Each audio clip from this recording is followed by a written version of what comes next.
Friends, இந்த வீடியோவில் நம்ம எதை பற்றி பார்க்க போகிறோம்னு பார்த்தீங்கன்னா, சென்னையில் உள்ள ஒருத்தர் சுமார் 5 லட்ச ரூபா பணத்தை ஸ்கேம் மூலமாக இழக்கிறாரு. இப்படி ஸ்கேம் மூலமாக இழந்த இவர் நம்மளை ஏமாத்துறவன் பெங்களூரில் தான் இருக்கான்னு தெரிஞ்சுக்கிட்டு பெங்களூரில் போய் அவனை பிடிக்கிறதுக்கு முயற்சி பண்ணுறாரு. இப்படி அவர் பண்ணுற முயற்சியில் அவன் கிட்ட நெருங்க பல பயங்கரமான தகவல்கள் இந்த ஸ்கேம் பற்றி தெரிய வருது. இதை பற்றி தெரிய வந்த பிறகு அந்த இளைஞர் அந்த ஸ்கேமரை பிடிச்சாரா இல்லையா, அப்படி இந்த ஸ்கேமரை தேடி போன இளைஞர்களுக்கு இன்னைக்கு என்னதான் ஆச்சு அப்படின்றத முழுசா சொல்ற வீடியோ தான் இந்த பெங்களூர் ஸ்கேம். இந்த வீடியோவை பார்த்துட்டு இருக்க நீங்களோ உங்க ஃப்ரெண்ட்ஸோ இதே மாதிரி ஒரு ஸ்கேம்ல மாட்டாம இருக்கிறதுக்கும், சப்போஸ் நீங்க யாராவது மாட்டியிருந்தீங்கன்னா அதுலேருந்து எப்படி தப்பிச்சு வரணுன்றத நான் இந்த வீடியோவோட கடைசியில் சொல்றேன். ஸோ யாருமே வீடியோவை ஸ்கிப் பண்ணிடாதீங்க, கடைசி வரைக்கும் பாருங்க. வாங்க வீடியோக்குள்ள போகலாம். Welcome to SP Shiva Vlogs.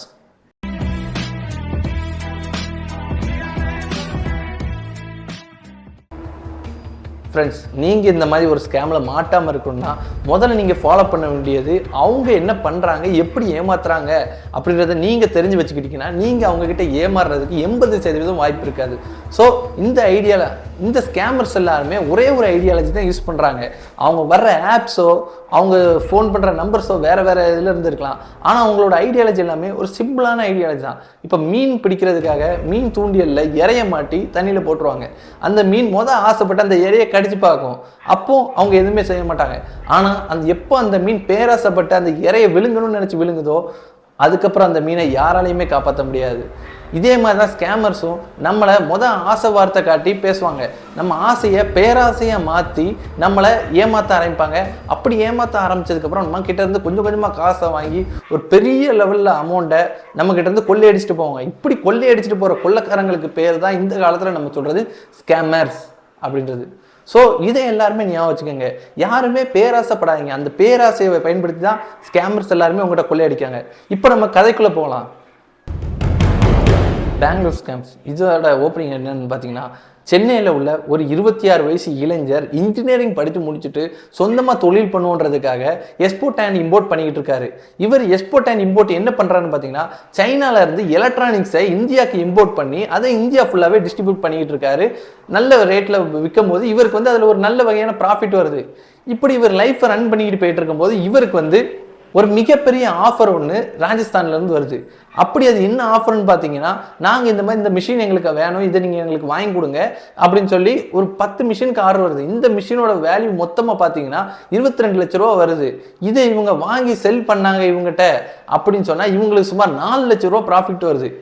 இதை கேட்ட உடனே ஜான் அப்படின்ற இவருக்கு, அதாவது இந்த சென்னையில் உள்ள அந்த பையனுக்கு வயசு 26 சொல்லியிருந்தாலும் அந்த பையனோட பேர் தான் ஜான். இந்த ஜானுக்கு இந்த ஆஃபர் ரொம்ப பிடிச்சிருக்கு. எப்படியாவது இந்த ஆஃபரை நம்ம முடிச்சிடணும், அப்படி நம்ம இந்த ஆஃபரை செஞ்சு முடிச்சோம்னா நமக்கு ஒரு நல்ல பெரிய அமௌண்ட் கிடைக்கும் அப்படின்ற ஒரு ஆசையில் இவர் இந்த இதுக்கான ப்ராசஸ் எல்லாம் ஆரம்பிக்காரு. சைனாவில் அந்த மிஷினரிஸ்லாம் ஆர்டர் பண்ணுறாரு. ஆர்டர் பண்ணிட்டு இவருக்கு இங்கே அட்வான்ஸ் அமௌண்ட் கேட்காங்க. அட்வான்ஸ் அமௌண்ட் அவங்க ராஜஸ்தான்லேருந்து 3 லட்ச ரூபா அட்வான்ஸ் ஜானுக்கு போட்டு விடுறாங்க. இந்த 3 லட்ச ரூபாயை இவங்க அப்படி இந்தியாவிலேருந்து சைனாக்கு அனுப்புனாங்கன்னா இவங்களுக்கு இந்த டேக்ஸு அந்த மாதிரி விஷயங்கள்லாம் பிடிச்சிட்டு அது அப்படி போகும்போது அவங்களுக்கு பெரிய லாஸ் ஆகுது. அதாவது இப்போ எலக்ட்ரானிக்ஸை இம்போர்ட் பண்ணணும் அப்படின்னா 8% 25% வரைக்கும் இவங்க GST பே பண்ணணும். இப்படி இவங்க இந்த GST பே பண்ணால் இவங்களோட ப்ராஃபிட் பெரிய லெவலில் அடிபடும். ஸோ இந்த ஜான் இதுக்கு என்ன பிளான் பண்ணுறாருன்னா, நம்ம ஏன் இந்த காசெல்லாம் கிரிப்டோவாக இங்கேருந்து சைனாக்கு அனுப்பிடக்கூடாது. ஸோ இந்த சைனாவில் உள்ளவங்க அந்த கிரிப்டோ வாங்கிட்டு நமக்கு மிஷினரி போட்டு விடுவாங்க, நம்ம செல் பண்ணிடலாம், நமக்கு ஒரு பெரிய ப்ராஃபிட் முடிவு எடுக்காங்க. இப்போ கேட்டுக்கிட்டு இருக்க உங்களுக்குலாம் கிரிப்டோனா என்னன்றதுக்கு ஒரு டவுட் வரும் ஃப்ரெண்ட்ஸ். அதாவது நான் கிரிப்டோனா என்னன்றதை ஒரு சிம்பிளாக சொல்லிடுறேன். கிரிப்டோ கரன்சி அப்படின்னா டிஜிட்டல் மணி, அதுதான் அர்த்தம். இந்த டிஜிட்டல் மணி எப்படின்னா, நம்ம கிட்ட இருக்க இந்தியன் காயின்ஸ் ருபீஸ் வேல்யூக்கு நம்ம இங்கே கிரிப்டோ பர்ச்சேஸ் பண்ணலாம். இந்த பர்ச்சேஸ் பண்ணுற கிரிப்டோ நம்ம 12 ரூபாய்க்கு கிரிப்டோ பர்ச்சேஸ் பண்ணால் அதில் ஒரு கிரிப்டோ இருக்கும். இந்த ஒரு கிரிப்டோவை நம்ம அப்படி சைனாக்கு அனுப்புறோம்னா சைனாக்காரங்க இந்த கிரிப்டோ கரன்சி அவங்க நாட்டு கரன்சியை மாற்றிக்கிடலாம்.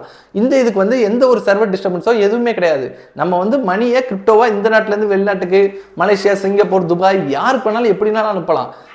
இப்படி பிளான் பண்ணுற ஜான் இதனால என்ன பண்ணுறாருன்னா, தாங்கிட்ட இருக்கிற காசுக்கு ஃபுல்லாக பினான்ஸ் அப்படின்ற ஆப்பில் ஃபுல்லாகவே கிரிப்டோ கரன்சி வாங்க ஆரம்பிக்கிறாரு. இப்படி இவர் கிரிப்டோ கரன்சி கொஞ்சம் கொஞ்சமாக வாங்கி சேர்த்துக்கிட்டு இருக்கும்போது நடுவில் ஒரு கிரிப்டோ காயின் வேல்யூ பார்க்காரு.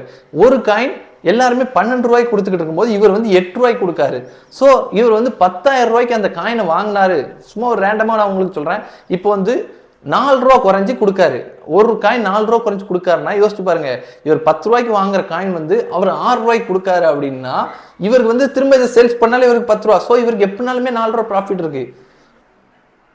இப்போ நீங்களே யோசிச்சு பாருங்க ஃப்ரெண்ட்ஸ், இப்போ வந்து 6000க்கு மட்டும் இவர் காயின் பர்ச்சேஸ் பண்ணா போதும், 10,000க்கு இவர் கைக்கு வந்து, இவர் இந்த 10,000க்கு இந்தியாவுக்குள்ள வித்தாலே இவர் கைக்கு 10,000 வந்து, இவருக்கு வந்து இது ஒரு நல்ல ஒரு பிசினஸா இருக்கு. இது எப்படிடா இவர் கொடுக்காரு, எது கொடுக்காரு, ஒரு சப்போஸ் எமர்ஜென்சி பர்பஸ்ல எதுலையும் கிரிப்டோவை வித்துக்கிட்டு இருக்காரா அப்படின்னு சொல்றதுக்காக இவர் ஜான் வந்து இந்த நபருக்கு உங்களோட கான்டாக்ட் டீடைல்ஸ் கொடுங்க, நான் வந்து உங்களை ஃபோன் பண்ணி கேட்டுட்டு விசாரிச்சுட்டு எனக்கு ஓகேனா எல்லா காயின்ஸ் நான் வாங்கிக்கிறேன் அப்படின்னு சொல்லி ஜான் வந்து இந்த செல்லர் கிடைக்கிறது. இந்த செல்லரோட நேம் என்னன்னு பாத்தீங்கன்னா அக்ஷய் சுரேஷ்.